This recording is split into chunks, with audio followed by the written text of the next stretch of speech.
சென்னை நீலாங்கரையில் முதலமைச்சர் விஜய் இல்லம் முன்பு மக்கள் நள்ளிரவில் சாலை மறியலில் ஈடுபட்டதால் பரபரப்பு ஏற்பட்டிருக்கிறது.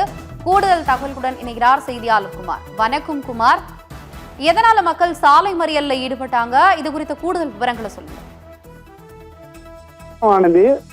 அதாவது முதலமைச்சர் மற்றும் சோழிங்கநல்லூர் தொகுதி எம்எல்ஏ வசிக்கக்கூடிய நீலாங்கரை பகுதியிலேயே நள்ளிரவில் பொதுமக்கள் சாலை மறியலில் ஈடுபட்டுள்ளனர். அதாவது தொடர் மின்வெட்டு காரணமாக நீலாங்கரை பகுதியில் பொதுமக்கள் சாலை மறியலில் ஈடுபட்டனர். சென்னை கிழக்கு கடற்கரை சாலை, நீலாங்கரை மற்றும் துறைப்பாக்கம் பகுதியில் தினந்தோறும் நள்ளிரவில் மின் இணைப்பு துண்டிக்கப்படுவதால் நேற்று நள்ளிரவில் மீண்டும் மின் இணைப்பு துண்டிக்கப்பட்டதால் ஆத்திரமடைந்த பொதுமக்கள் நீலாங்கரையில் ஈசிஆர் பகுதியில் சாலை மறியலில் ஈடுபட்டனர். தகவல் அறிந்து வந்த காவல்துறையினர் அவர்களிடம் பேச்சுவார்த்தை நடத்தி சாலை மறியலில் ஈடுபட்ட பொதுமக்களை அப்புறப்படுத்த முயன்றனர்.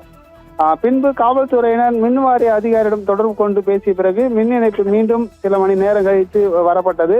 மீண்டும் நள்ளிரவில் இது போன்ற மின் இணைப்பு துண்டிக்கப்பட்டால் சாலை மறியலில் போராடுவதாக பொதுமக்கள் கூறிவிட்டு சாலை மறியலை தற்காலிகமாக அகற்றியதாக கூறிவிட்டு சாலை மறியலை கைவிட்டனர்.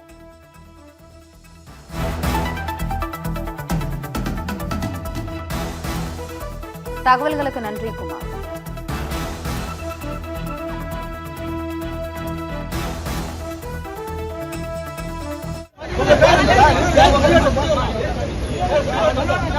வண்டி விடுங்க.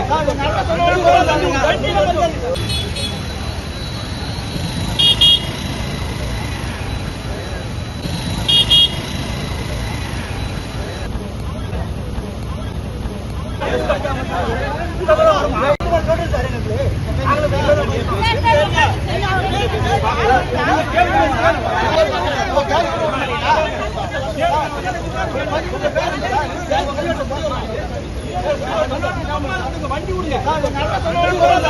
விடுங்க.